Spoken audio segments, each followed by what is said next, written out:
Specifically in the AI era, I think, yes, AI is like any other technology, it's scary. The threat landscape is very different today compared to how it was a few months ago. Every day, these new companies are coming up with new models, more improved models, some of them not even exposing it to the public, which brings even more concerns. The first thing that we need to change is that the security posture shouldn't be reactive. It has to be proactive. We shouldn't think about security as something that we achieve. Instead, we should start thinking about how we build such that the attacks that we see every day become structurally harder. The smaller surface and a rigorous design process gives us a headroom to apply these upcoming security techniques easily, which is not as easy to scale on a more sprawling smart contract platform. So I think those are the things that really help XRP Ledger. Hey and welcome everyone to the Krippenreiter TV show, our weekly series on Monday, hosted by me, Krippenreiter, and my regular co-host Vet. Today we are once again joined by Aanchal Malhotra, Head of Research at RippleX, in this second part of the interview series with her. In case you missed the first one where we talked about privacy and ZKP technology, I will link it up here, so it should pop up somewhere here. But this time we will talk about security as the main topic. So everything around making the XRPL post-quantum secure, defending the ledger against new and ongoing AI-based attacks and exploits that are happening daily in the blockchain ecosystem, and also about distinguishing facts about the XRPL that make it more secure by design in contrast to other blockchains. Hit the like button if you are ready for it, and subscribe to the channel to never miss a new video. I have a lot of questions, Aanchal, and I hope you are both doing fantastic today and you are both ready for the show, of course. Of course. Thanks, Kevin. Hey, Vet. It's a pleasure to be here again. Thanks for having me. Looking forward to this one too.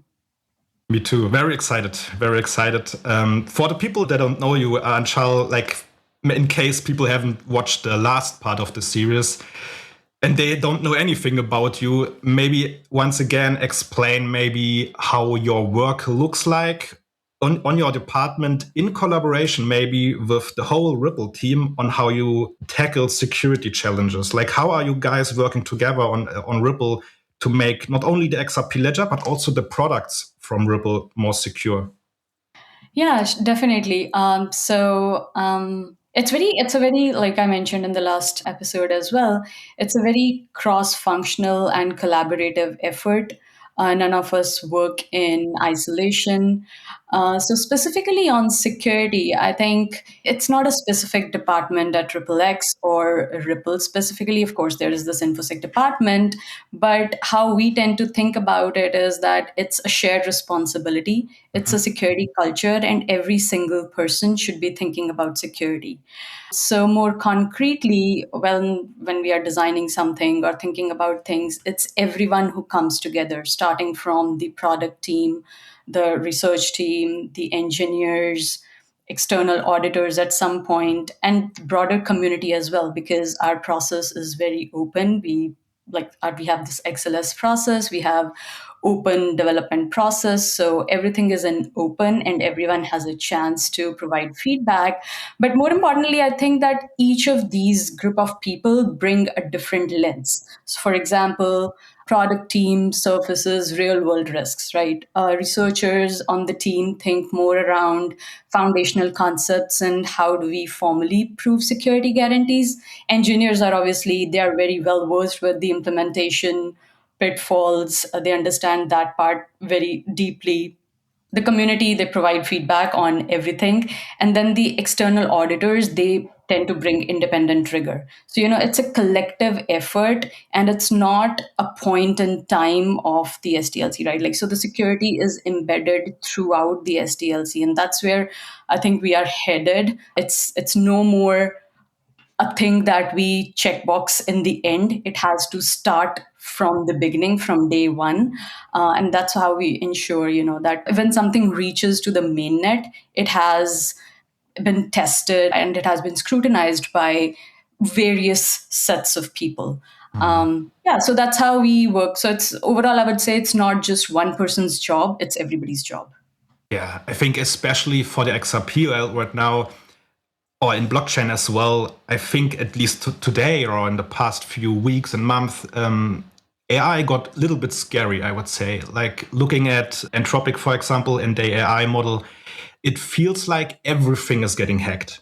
So what I would like to know, and specifically about XRPL, how can we strengthen the XRPL and, as you said, maybe the workflow to make XRPL resistant, or at least a little bit more, less likely to get hacked when we talk about these AI exploits that are happening all the time these days?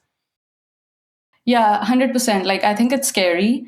So I'll start by saying that the security posture, the first thing that we need to change is that the security posture shouldn't be reactive. It has to be proactive. Security, we shouldn't think about security as something that we achieve.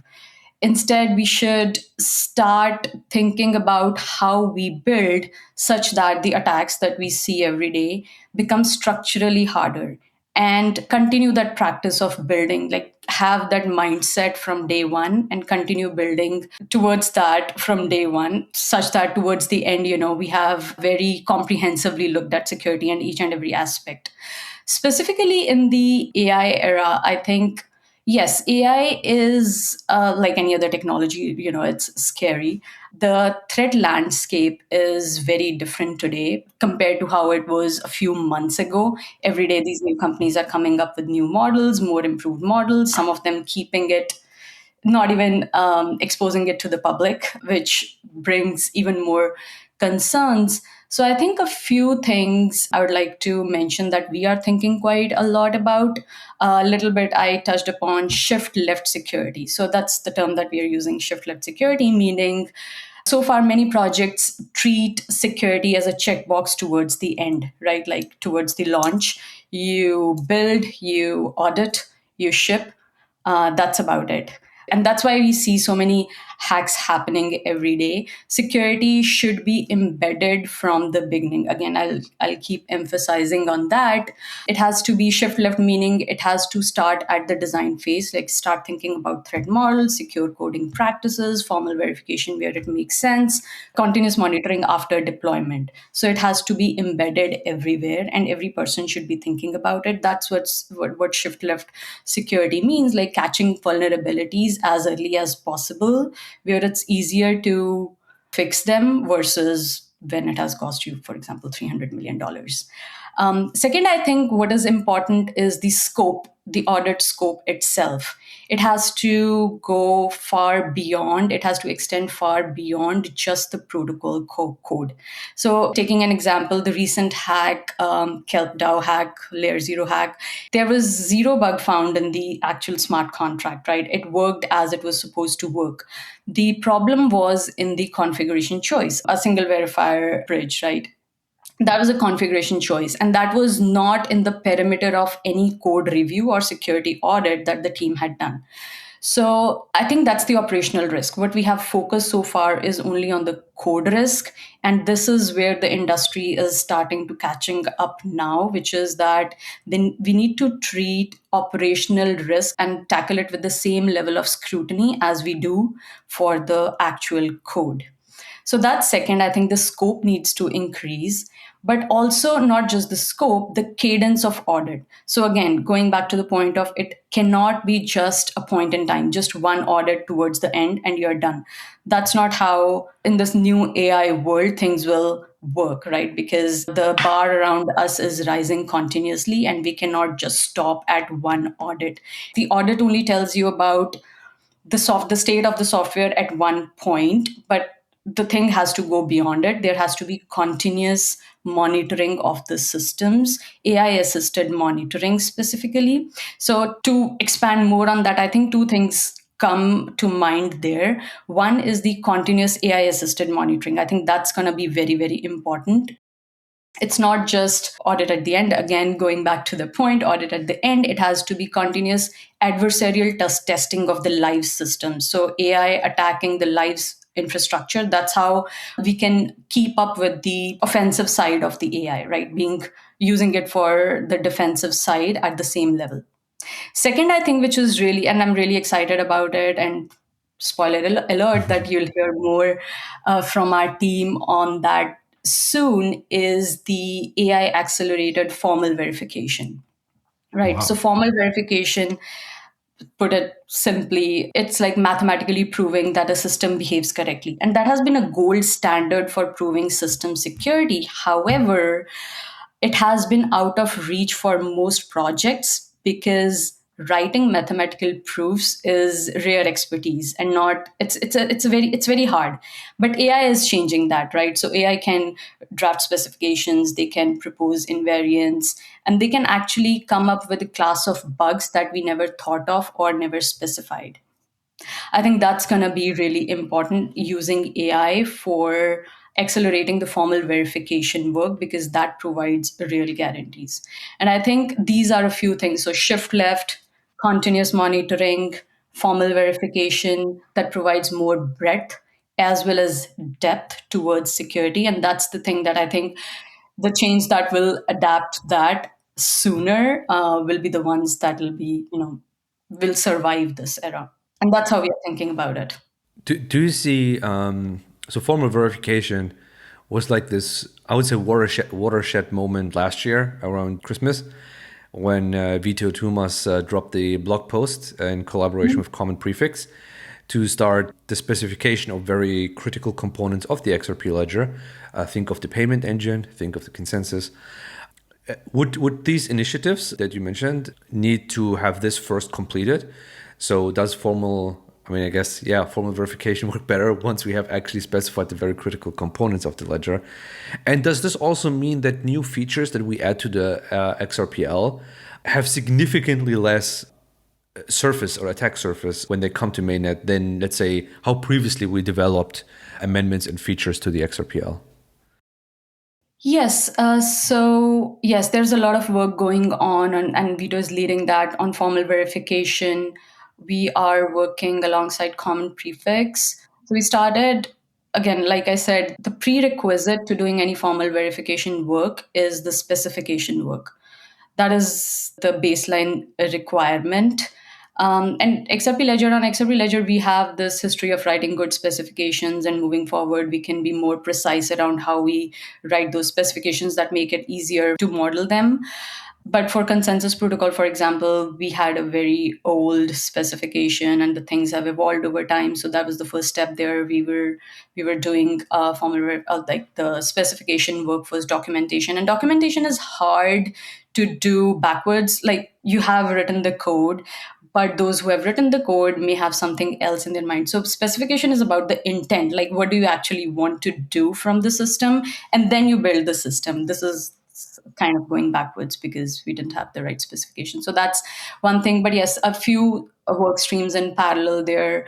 SAV and lending protocol are the critical ones. We decided to prioritize that because those are the upcoming features and really critical features. I wouldn't say that it reduces the attack surface. I would say the formal verification provides you like more comprehensive security guarantees. So testing is good, but it's limited in the sense that it only tells you that the things function properly under certain conditions, but formal verification provides you a more comprehensive guarantee that the things work right under all conditions. And that's a huge guarantee, right? So that's why we would want to do this more robust safety testing to build confidence, right? To build confidence. And and I'll be honest, there are real issues coming up while we are doing this work. And that's good to see.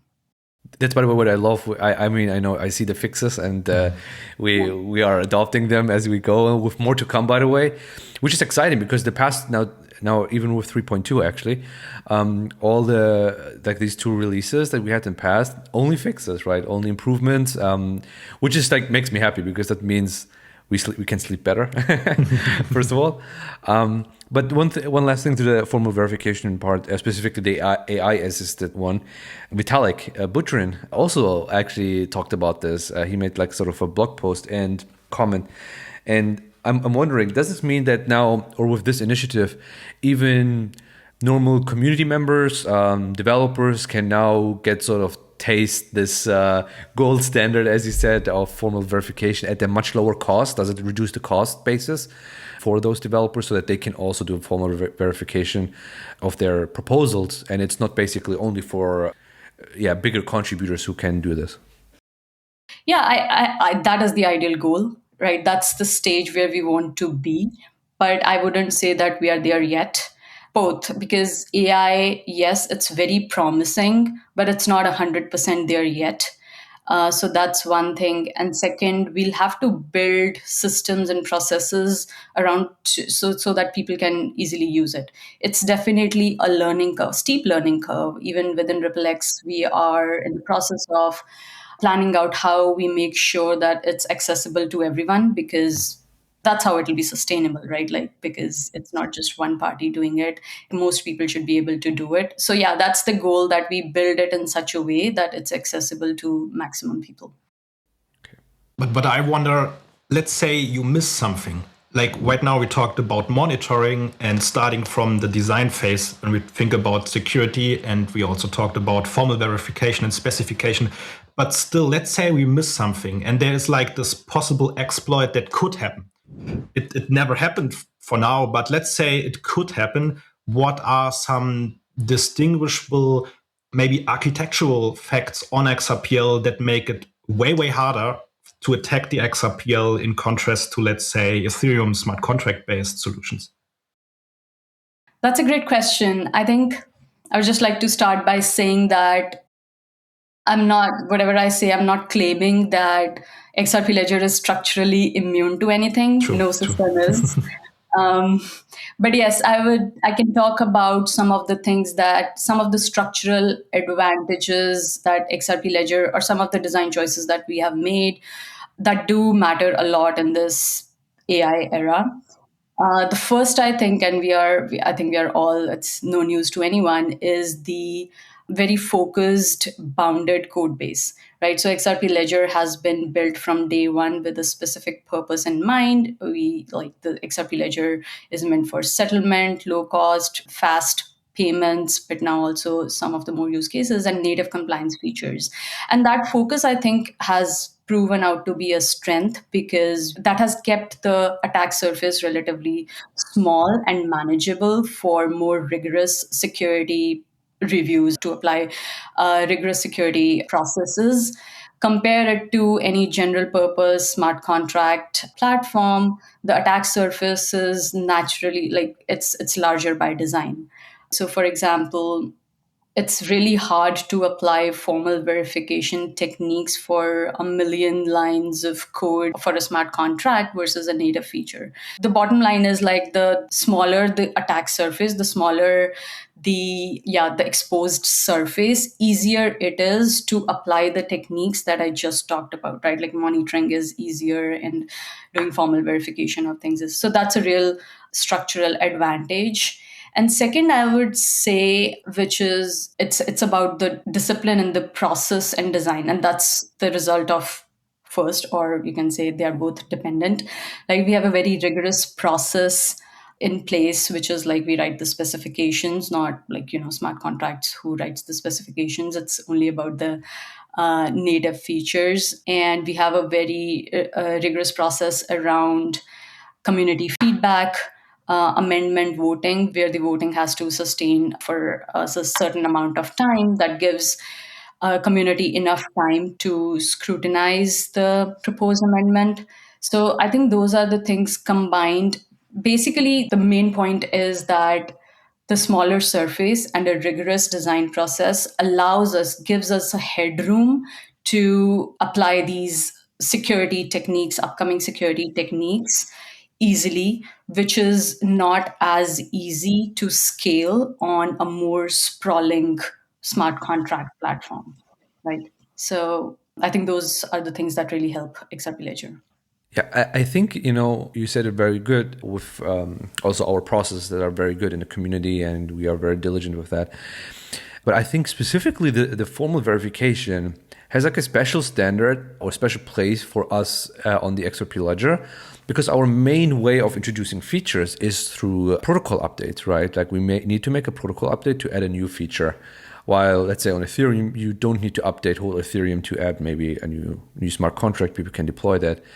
And with that comes sort of also different, I would say, target. Where on the XRP Ledger, if something happens, the whole protocol is typically affected, or like the feature everybody's using on the protocol. While on let's say on smart contract chains, it's more siloed. Like if there's an issue with a smart contract, the underlying, let's say Ethereum or whatever other smart contract chain is typically unaffected. It's only like isolated to this. But I see like with formal verification, we can get sort of to a level where we can say we can do protocol updates, but with the isolation almost safety of like sort of these smart contract chains have, which they isolate this typically to a smart contract, to a smart contract, and it's not affecting the chain. So this is why for me like formal verification was like this first moment where I happen to be less sort of willing to have smart contracts on the XRP Ledger. My stand before was like, we need smart contracts on the XRP Ledger in order to facilitate granular amendments and features, because we know prior to formal verification, they could cause like issues if we keep pushing this. But now with formal verification and specifically AI, which reduces maybe cost basis in the future, not yet, that might be really the gold middle ground, where we can keep like have native features, but we can still add features at an acceptable pace. Is what I say. Yeah. What are you thinking? Yeah. Yeah, no, I agree. I like that line of thought. If it's I think what's important is programmability is controversial, like not controversial, debatable, like how much programmability Yeah. we need. I think the way we are thinking about it alongside the community to keep it, at least for now, feature bound is a good idea, because you can do a lot of things with a lot of programmability, but again, it comes at a cost. You Yes. can cover up for that, but again, still there is a cost. There are trade-offs. You cannot get everything. But yeah, a good middle ground is, bounded programmability, keeping things at the protocol layer relatively slow. I think in this era, slowness or more deliberateness is good versus trying to ship things quickly. Yeah. Less code is good.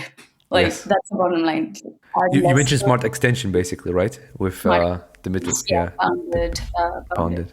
But even XLS 101 is also limited and kept and more or less bound to like general smart contracts, but it's not really general in the sense as it is on heavy smart contracts on Ethereum.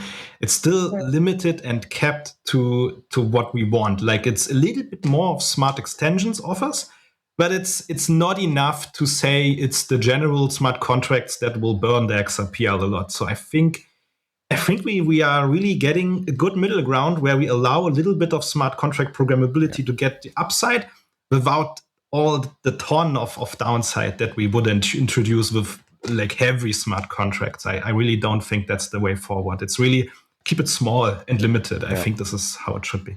Because prior to formal verification, me and XLS 101 were like, so, we were besties. It's not anymore? Not anymore? Not even a little bit? Yeah, it's less because of formal verification. Like because for me, I can see now the bounded programmability way more, knowing that we can introduce features much safer in the foreseeable future with formal verification. And I mean, also other conversations we had with Fig, and we see like this, move to more off-chain part where you can move a lot of the things off-chain, and you keep sort of the chain really settlement and self-custody, right? A custody layer, because that makes like the XRP Ledger, if you look like even among other protocols, having the balance between performance and low cost, like everybody can run a node, is real, right? Like you can add a bunch of throughput, but the machines get like bigger, and you centralize. True. But on the XRP Ledger, it's like so cheap to run a node, so low spec compared to the performance that you're getting out of. And this is important to keep, right? This is like something that David Schwartz, I remember, always said, like with these programmability parts, always like urged, hey, it comes out, it's not for free. People think it's for free. It's not for free. But will this... Nothing's sorry, go ahead. Nothing's free. Will this not change dramatically to the bad side with post-quantum? Like if we now have like this Damocles sword that is hanging above us, Aanchal, How do you even, like with all what you're doing, you are doing research on formal verification, and then there is like all the security stuff and the features that are introduced and so on. But then there is getting post-quantum, like another level of insanity that someone has to research and find solutions for. How do you tackle all these gigantic topics? First of all, I'm not doing it all by myself. True, but That helps. We have an amazing team, and different people are leading different initiatives. So we have an amazing team. That's one thing. But before answering your question, I want to just go back to what Vit was saying, like around trade-offs. So there's this very famous trilemma, right? Like scalability, security, and decentralization. And it's not possible to achieve all three at the same time. You can debate which axis XRP Ledger is on, but every blockchain compromises something. People say Solana is providing everything, but to your point, right, it's not really decentralized in the sense that the bar to enter is very high because you need really expensive infrastructure and not everyone can afford that.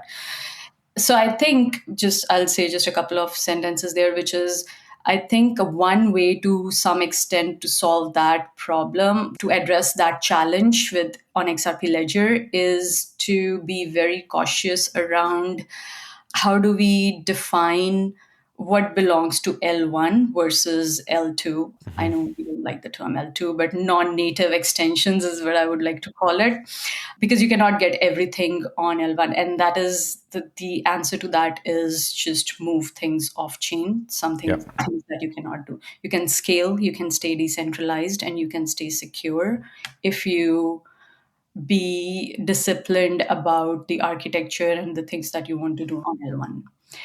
Yeah, I'll stop there. And No, I love what you said there, because one of the things that we oftentimes have in the community when we debate, it can get like very heated and emotional and passionate, but it comes really, I think, specifically from the place that it's a one-way street. If we put something on a ledger, we cannot say, after let's say 2 or 3 years of usage, let's remove it. It's you cannot just like remove things out of the way like this. It's very intentional. If you put something on a ledger and people use it, it becomes part of its identity, right? And so it needs to be especially thought through what we are adding to a ledger, and if we are sure we want something being added to a ledger, let's give it maybe some time. Maybe we're going to think differently about it. I heard this is like, what you would do as a parent with kids. If someone, maybe wait a week. If you still want the toy, you get it. But oftentimes they may not want it after a week. So sort of the same, or a new toy has come up, right? Like you need right. Yeah, no, absolutely. I think we are aligned there. Yeah. Going back to your question, post-quantum, the elephant. Let's talk about it. Post-quantum, I think that's one thing that I genuinely worry about, because there's a lot of noise around quantum. Yeah. A lot, yeah. Yeah, especially with the recent events. And I think the correct answer is neither panic nor dismissal, right? So we need to just maintain a stance. So I'll start by saying, like, just briefly talking about what's happening in the quantum world that's creating this noise. I think a lot of advancements happened really quickly. So, for example, back in 2015, the consensus estimate to break RSA 2048 was around 20 million noisy qubits running for about 8 hours. Right? In 2025, that changed to under a million qubits. So that's a 20 times reduction in qubit count, right? And that came from the same source. And that's not because the hardware got 20 times better. It's purely algorithmic and engineering improvements. It's better error correcting codes, better circuit designs. And that compounded with advancement in hardware is compressing the timelines really fast. So I think and Google's estimates showing that they can break EC cryptography in under 9 minutes creates even more panic. Now, where I stand about it is, well, I wouldn't claim that I know when Q day is coming. I don't think anybody knows. But I think the engineering here is asymmetric, right? If I'm wrong about my assumption and Q day comes in 2030, then the accounts get drained and there is no path to recovery. But if I'm wrong the other way, we have spent a few years doing some engineering work, and that's fine. So the cost of not doing it is really enormous, but the cost of doing it comparatively is really small. So I think we should definitely be preparing for it as if it is coming in the next decade. That's how we think about it. To your question, like actually just before going to XRP Ledger, there's another thing. So the threat timeline is one thing, but then there is a regulatory clock that is ticking as well, right? So the NIST has set 2030, I think, as the timeline to sunset their RSA and EC implementations, and 2035 for complete disalliance. And similarly, other regimes are doing that too. And for a public ledger that really cares about XRP Ledger, that really cares about institutional adoption, I don't think staying behind that clock is really an option. So we have to move on that. So these are the things that tell you that you cannot just sit. You have to prepare for this era. For XRP Ledger, I think we started thinking about it a few years ago. We have been partnering with mostly our Ubri partners to just keep up with the advancements in the field. Like NIST did this a whole, and they have this competition they always do for standardization. They have a few candidates pretty promising. Now there are concerns, and I'll talk about that.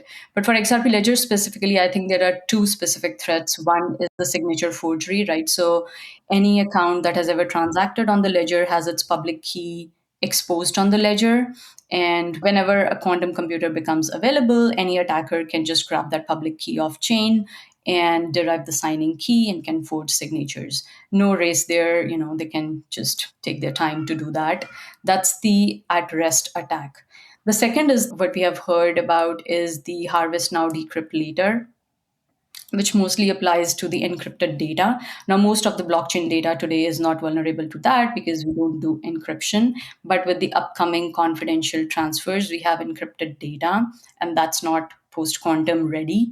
The truth is, the reality is that we do not have post quantum primitives for encryption that are production ready. And that's not an XRPL problem, that's an industry wide problem. And I'm hoping that the research will accelerate quite a bit in this field now, since it's a requirement now. People really need to deploy it. So we are keeping an eye out on it, that and we'll be acknowledging it very specifically in the specification that these are the threats, and PQ migration is on our roadmap. But it's just that we don't have that technology today to deploy. So those are the two threats for XRP Ledger. But I would say that, again, going back to the design, I think the way XRP Ledger has been designed ages remarkably well, because there are certain structural advantages that we have that a lot of other ecosystems do not have. The first one being, as we all know, the regular key rotation, which makes migration relatively easier compared to other ecosystems. Like Bitcoin is struggling with that. Ethereum is I think, proposing account abstraction to deal with that problem. But XRP Ledger has had it forever, so any user can rotate their key today in place without moving funds or without changing any address. So that's a real advantage, because I think migration is a real pain. We don't have to deal with that.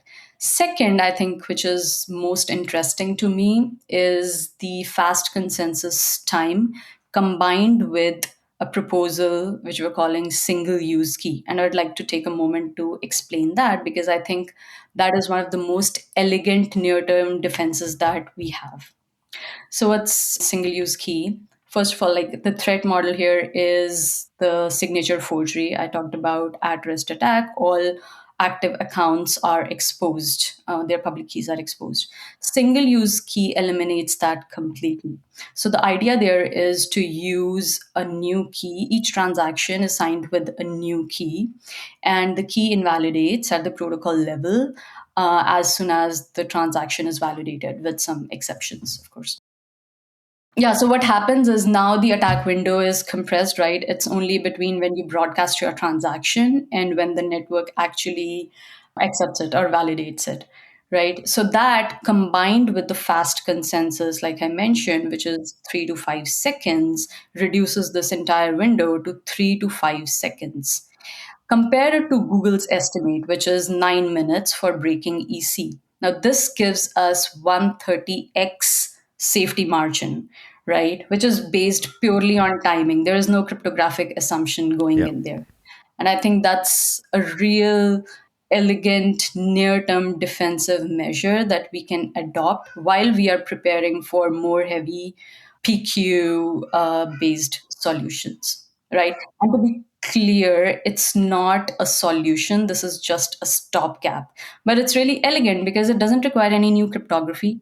Right. It works with EC. You don't have to migrate. It doesn't change the fee model, right? Like the because everything stays the same. The users have to opt in, the wallets will have to make some changes, but that's minimal compared to what we have to do for PQ migration. And I'm not saying that we are ignoring that. That work continues in parallel, but there are issues with that, which I'll talk about in a moment. So in the meantime, I think this is really a good path forward. I'll stop here because Brett, I Yeah, think, wants to. key rotation is native on XRP Ledger. That's a cool thing. Mhm. So we can utilize that.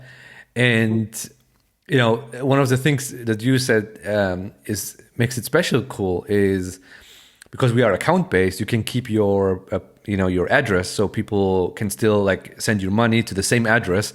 It's just a signing key that you're rotating, so you don't need for, let's say you have a business and people know your business account.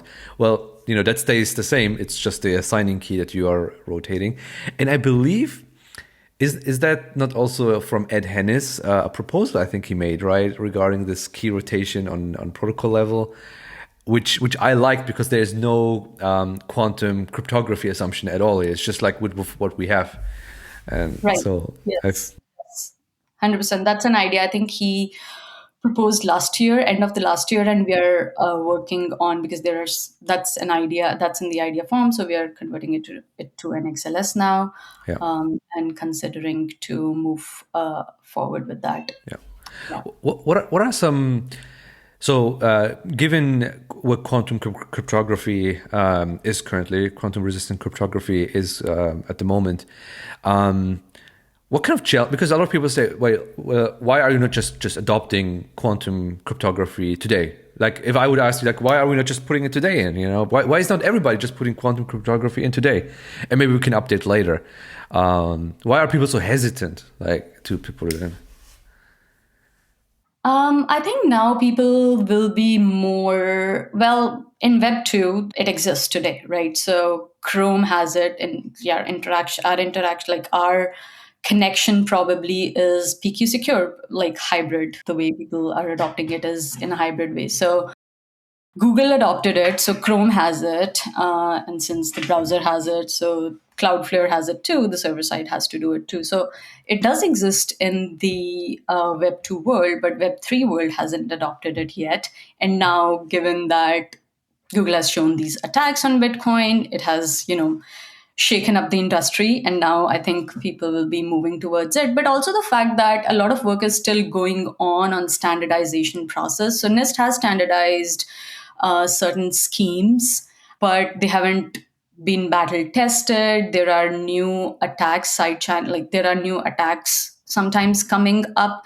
So there is not enough confidence in the primitives themselves. That's another, and it takes a lot of time to build something and be able to deploy it. And third is the performance. The performance is really going to degrade performance of every single system because the signature sizes are really large. The verification times are also, I believe, bigger. So there are performance costs to it. And it's the timeline. Quantum era is n years away with an unknown n. So it's not clear when it will come. All these factors, I think, contribute towards people's hesitance to adopt quantum resistant cryptography. But I think that's going to change now pretty much. Like Google has set their timeline to 2029, so has Cloudflare. But those are bigger systems. Like their challenges are different from what our challenges are. Like XRP Ledger has very clear, we know exactly what we need to change. We need to change the signatures for now, and with the upcoming confidential transfers, likely some other primitives. But those setting timelines to 2029 have bigger challenges to tackle. So yeah, I think performance is one big thing. That's the thing that worries me the most, because these signatures are 35 to 40 times larger. And this fast consensus, validators interacting, like exchanging dozens of validation messages, that's going to be a real cost in terms of bandwidth as well as verification. So we'll have to do a lot of careful performance testing under realistic loads to understand the implications of it. That's one thing. And I think for XRP Ledger, fee model is another thing, right? So the fee today is related to the transaction size. And if we ask users to migrate, because it's going to be opt in, right? Like they have to opt in into it, it's going to be a real cost for them. It's not the right incentive for them, because they're going to be economically penalized for adopting a more secure option. And nobody cares about security that way. Like, if you don't want to pay for security, that's going to be hard. So we'll have to rethink how the fee will work whenever we deploy PQ. That's one thing. But I think the most, on the non-technical side, the governance and the ecosystem coordination are the hardest, right? So for dormant accounts, for example, the coordinated migration timing, and infrastructure providers, right, like wallets, custodians, exchanges, hardware wallets, all of them have to adapt to this new signature scheme. Specifically for hardware wallets and HSMs, for example, it's hard, right? They have built their entire ecosystem around classical signatures, and PQ signatures are very different in terms of size and performance. It's not just going to be a simple software upgrade, it's probably firmware and Yeah, hardware upgrades, which is going to be hard. So the coordination is hard, and I think it's time for certain governance things. Like Bitcoin is doing a lot of back and forth around what do we do about legacy accounts. I think XRP Ledger should start doing that I conversations agree. as well. Specifically, the dormant accounts that you talked about is, I feel like the most interesting debate, like across all chains. Some chains are maybe more affected than others. Like people think of the Satoshi wallet, Satoshi accounts. Are they going to move? Are they not going to move? Are they considered to be, like what are we going to do with them? Should we freeze them, burn them? To go? It's a very social question, right? And I'm also interested to see like how sort of that conversation evolves. I have to say, I did sort of my own analysis on like sort of the dormant accounts on the XRPL. I think the cool thing with us is, like, of course, the further you go back, the more dormant accounts you find, but the amount of XRP is less. So what I found out is that a lot of active XRP, or the majority of XRP supply, is active. Means it's reasonable to expect that these people will migrate to quantum safe cryptography if necessary. And it's not like, let's say, we have I don't know, 20%, 10% or whatever in accounts that are 10 plus years old and they haven't moved account, XRP at all. We are not in that situation, which is, I think, at least good. But still, we have dormant accounts that we also need to answer. But on this, just to make this crystal clear for people listening right now, they are holding XRP, for example, on their accounts. Migrating for them is an active process, right? They have to take their wallet, they have to sign something or move their funds to another post-quantum address maybe. Is this something they have to do that is active for just holders? Or is this a passive thing that just happens in the background? No, so when I say that they have to actively opt in is for key rotation. So whatever you choose single use key, like you have to rotate the key and the users have to actively opt in. For example, if we were to migrate to PQ directly, they'll have to opt in to rotate their key to PQ key, like post quantum safe key.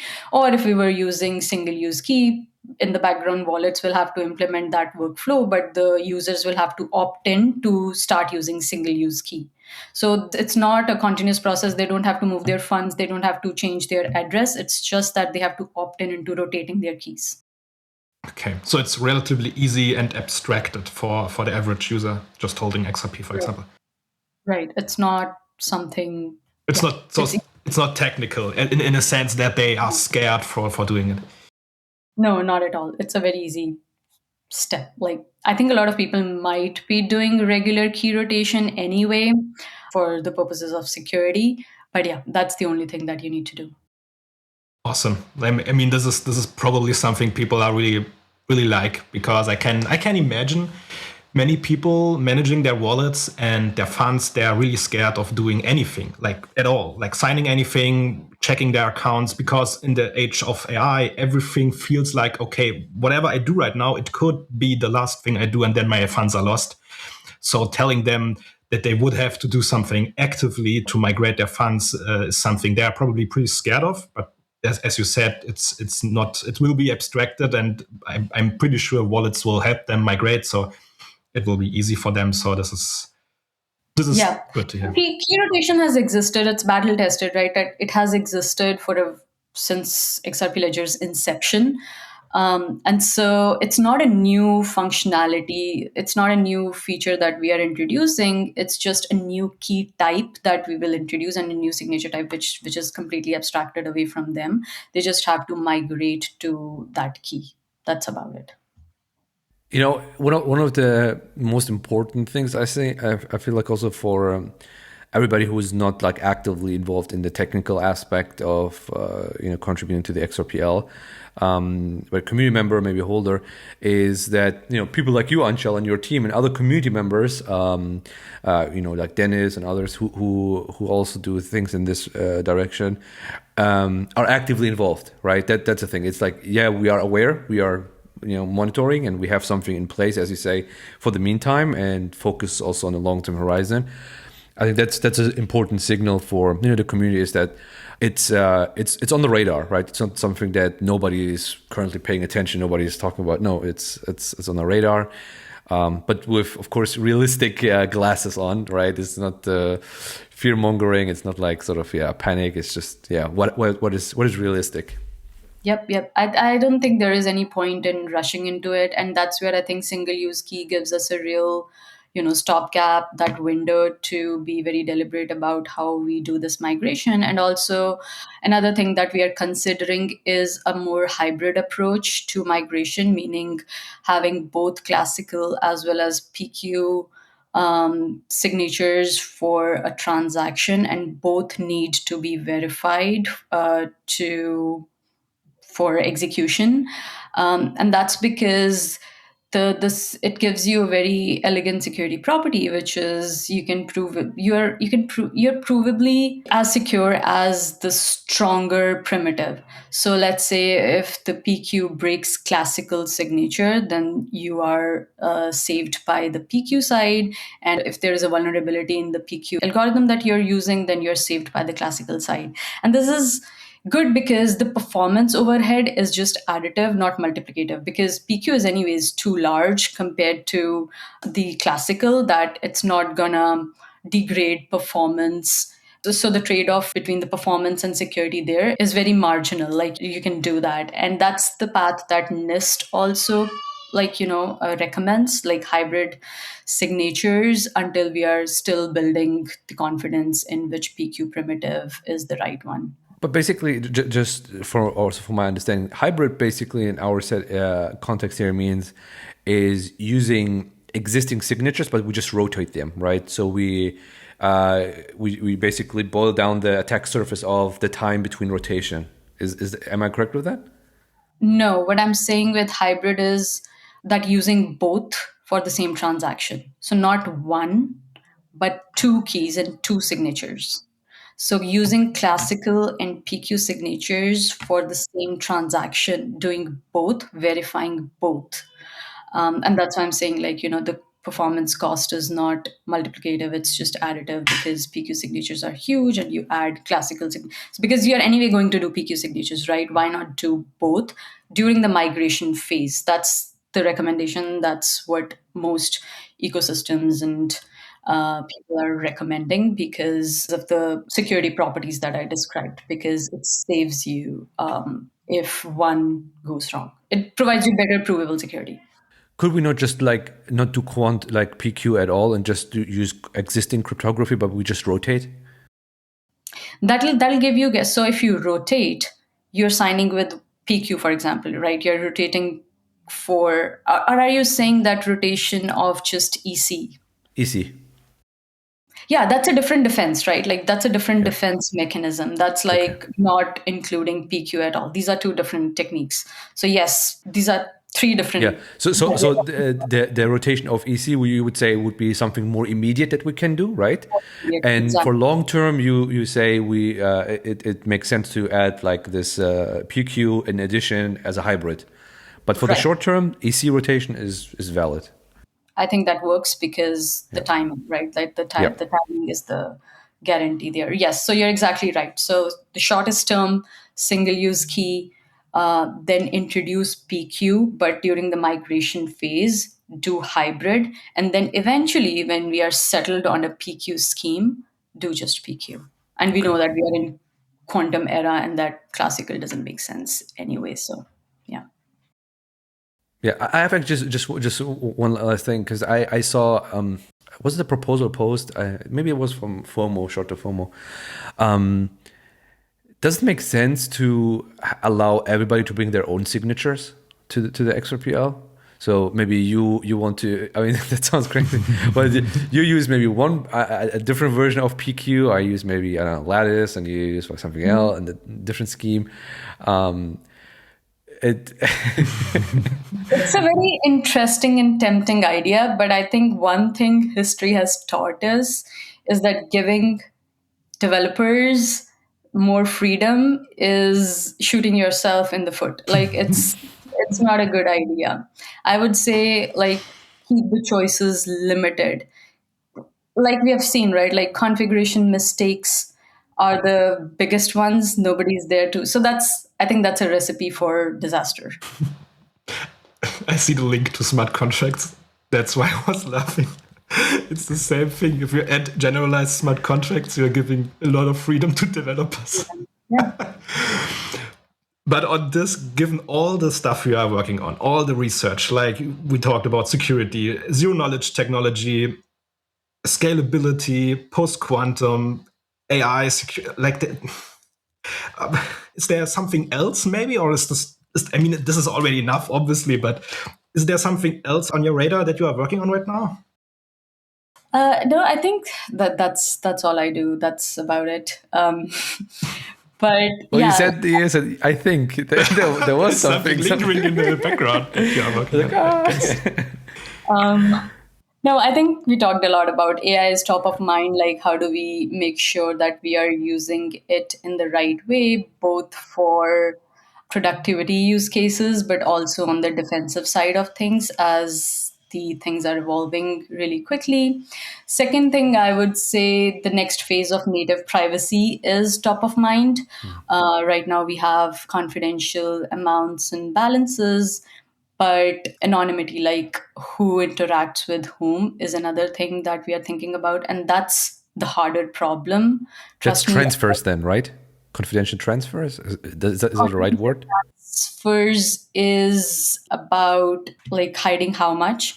What I'm talking about is who. So hiding like something closer to anonymity is something that we are thinking about. Yeah, in terms of transfers, yeah, yes, confidential transfers is about confidentiality. Now we're talking about anonymity, yes, and that's a harder problem to solve on a public blockchain, Right. given all the constraints and compliance features that we want alongside. So that's definitely an active area of research. Other things are just, I think, the boring work, the optimization stuff, which we think a lot about, making sure that we have the cryptographic primitives specifically in place such that as we are evolving and trying to integrate more and more ZK technologies, how do we make sure that we have the right primitives in place? How do we harden them? How do we improve the primitives that we are using? For example, we're thinking about Bulletproofs plus plus. That's a more performant version of Bulletproofs that we currently use. So that's one thing, but it's not battle tested. So we are still in the exploratory phase there. Then yeah, those are the things that don't get talked about, but we are working on as well. You know, Anchal, Ripple Swell in Apex is upcoming. And I think you are leading the track for the research and innovation. Will we also hear from those topics, maybe from researchers on the ground at the conference? Some of the topics that we talked about, maybe also others that we haven't really touched on yet. Yes, it's exciting. The Swell this year is going to be really big. It's combining all three events, Apex, Ogre, as well as the Swell. And we have three tracks there. There's institutional track, there is ecosystem partners track, and then there is this innovation track, which is around research and academic community. The RFP is still open. We are still evaluating all the proposals. And definitely, yes, these are the topics and we have seen really good submissions from the community members as well around post quantum, AI, all these topics formal verification is definitely on it. So, yes, we haven't decided on everything on the agenda yet, but yeah, these are the things that we'll definitely hear about. Looking forward to it. Exciting future, not just on Swell, but also tech-wise and research-wise. So thanks everyone for watching this time, and thanks Aanchal, thanks Vet for joining us today again. And for anyone listening, make sure to like and subscribe, and see you next time, everyone. Ciao, ciao. Bye-bye. Thanks everyone.